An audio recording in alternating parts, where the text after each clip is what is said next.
Alright, so I want to show you guys how we used our extrusion machine to make 3D printer filament. Alright, so here's the extrusion machine from our videos. And the shredded plastic is in here. It gets heated in this barrel and then it comes out from the nozzle, as you can see. Wait, let me focus. And this is a key thing when making filament, to have a nice solid line. And this requires some tweaking and adjusting. So for instance, these are the temperature settings we use. And we also use a controllable engine, but you don't need this because you can also adjust with the nozzle, the output.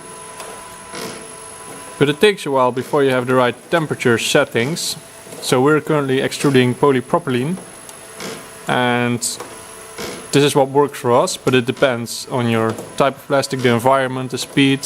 So like I said, tweak a little, try it out. Once you have it, write them down, never forget. So the extrusion is just extruding very nicely the plastic. Then it goes onto this thing.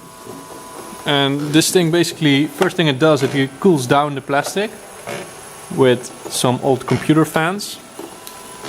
And this is all just used for cooling, to make sure it's cooled down before we're gonna wind it up. So here is the winding up taking place on the spool, which you can use on your printer. And we can set the speed of these winding up over here. And this defines how thick you want your extruded filament to be. So this is a couple of settings, like the speed you're currently, the distance you've done so far, and the timing. Again, this also takes a while before you have the right settings. Once you have them, don't let them go. And this is actually quite nice. So this is just extruding, and you don't have to do anything with it. Once you have the right settings, it's just automatically, working for you. But this thing is still in beta, but extrusion is pretty finished up. Go watch our forums to visit the blueprints of this thing, and go watch our website to find the blueprints of the extrusion, and let us know if you have any questions.